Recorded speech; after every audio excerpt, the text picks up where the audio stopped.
Picture this. It is late at night. You are sitting at the kitchen table, the glow of your smartphone illuminating your face. You are scrolling through endless feeds, mindlessly reaching for a snack you do not even really want. You wake up the next morning feeling like you barely slept. There is a thick fog in your brain. Your energy is completely flat. And you need 3 cups of coffee just to feel somewhat human. This is not just a random bad day. For millions of people, this is just called Tuesday. It is the modern baseline. But what if the antidote to this constant state of exhaustion is not a new supplement, not a complex new diet, but simply doing nothing? What actually happens to the human body when we just stop eating for a specific portion of the day? That is the exact question that turns intermittent fasting from a trendy internet buzzword into a profound physiological experiment. People throw around terms like biohacking or metabolic reset, but we rarely look under the hood to see the biological truth. We recently looked at a fascinating real-world case study. One individual, 30 days, adhering strictly to a fasting protocol with every single biological metric tracked continuously by the OXY ring. We are talking about sleep architecture, heart rate variability, resting heart rate, stress loads, and metabolic adaptation. And what emerged from that data was a story that goes way beyond the numbers on a bathroom scale. And that distinction is so crucial. We are so obsessed with weight loss that we completely ignore what is happening at the cellular level. Let us break down the parameters of this 30-day experiment. This person followed a 16-8 protocol. For anyone unfamiliar, that simply means fasting for 16 hours and eating all meals within an 8-hour window. There was no extreme calorie counting, no starvation, just a strict manipulation of time. It almost feels too simple to be effective. It sounds simple, but timing is the ultimate governor of human biology. We evolved on a planet that operates on cycles: light and dark, feeding and fasting, exertion and recovery. Our entire genetic code is wired to expect these rhythms. But modern life has essentially taken a sledgehammer to that clock. We have artificial light keeping us awake, we have ultra-processed food available at all hours, and we are constantly stimulating our metabolism.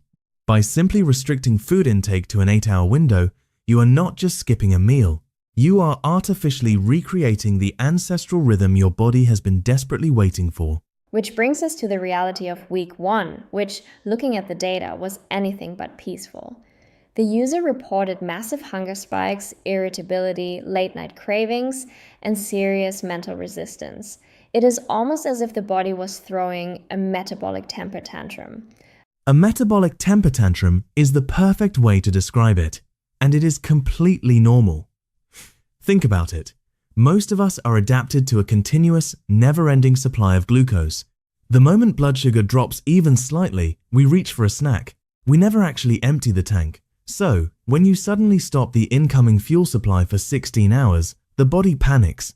Insulin levels drop, glycogen stores in the liver begin to deplete, and the body has to remember how to unlock its own stored fat for energy. It is like a hybrid car that has been running entirely on gas for 20 years, and suddenly you are forcing it to switch to the electric battery.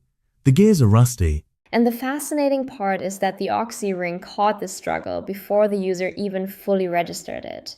The biometric dashboard showed a clear drop in heart rate variability, a slight increase in resting heart rate, and fragmented sleep. The nervous system was visibly stressed.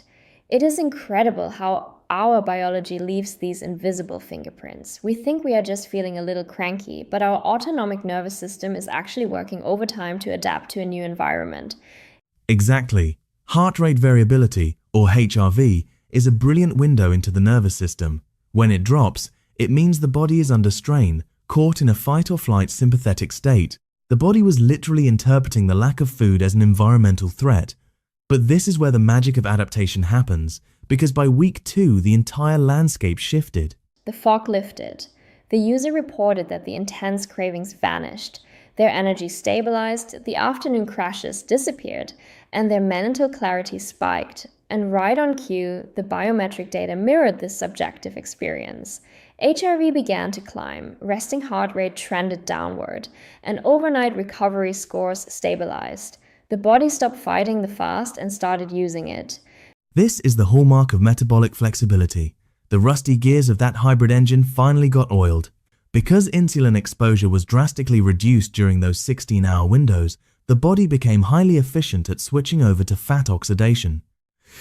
And that brings us to the core mechanism of why this works: insulin. Let us dive deep into insulin because it really is the master architect of our metabolism. We usually only hear about insulin in the context of diabetes, but it is dictating our health every single minute of the day. Insulin is a storage hormone. Its primary job is to take the glucose from the food you eat and push it into your cells for energy, or store it as fat for later. But because we eat constantly, from the moment we wake up to the moment we go to sleep, our insulin levels are chronically elevated. The cells eventually get tired of being bombarded and stop responding. That is insulin resistance. The pancreas then has to pump out even more insulin to force the blood sugar down. It is a vicious cycle that leads to visceral fat accumulation, systemic inflammation, and eventually borderline type 2 diabetes. Which is a terrifyingly silent progression.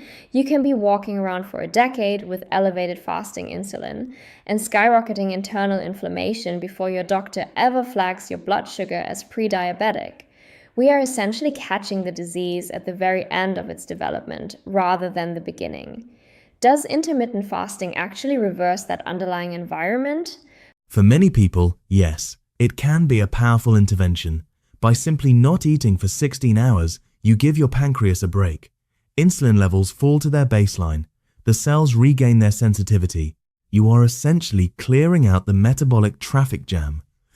Now, we have to be clear, this is not a universal magic pill. Anyone with diagnosed diabetes, especially those on medication, needs strict medical supervision before changing their eating patterns. But from a preventative standpoint, giving your body a daily break from insulin stimulation is profoundly healing. It makes you wonder about the societal cost of our food environment. We are conditioned by marketing to believe that we need constant fuel to be productive. Snack culture is a multi-billion-dollar industry, but the biological reality is that constant consumption is making us sick, tired, and inflamed. Choosing to pause, choosing not to consume, is almost an act of rebellion against a system that profits from our metabolic dysfunction. That is a brilliant way to frame it. We are overfed but undernourished, and more importantly, we are vastly overstimulated. And that overstimulation does not just affect our waistlines, it profoundly impacts our brains. That was one of the most striking outcomes of this 30-day tracking period.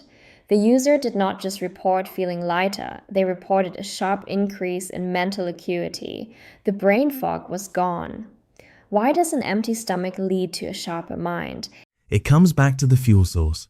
When you deplete your glucose stores during a fast, your liver starts producing ketones from your stored fat. Ketones are an incredibly efficient premium fuel for the brain. They cross the blood-brain barrier easily and provide a very stable source of energy, without the peaks and crashes associated with sugar. But it goes even deeper than that. Fasting acts as a mild evolutionary stressor. It triggers the release of a protein called brain-derived neurotrophic factor, or BDNF. BDNF is often described as miracle grow for the brain, right? Precisely. It promotes neuroplasticity, the growth of new neurons, and the strengthening of existing neural pathways. From an evolutionary standpoint, this makes perfect sense. If you are a hunter-gatherer and you have not eaten in 2 days, your brain cannot afford to be sluggish. It needs to be hyper-focused, sharp, and alert so you can find food and survive. Fasting literally primes the nervous system for peak cognitive performance. So we are not just talking about a metabolic intervention, we are talking about a neurological upgrade.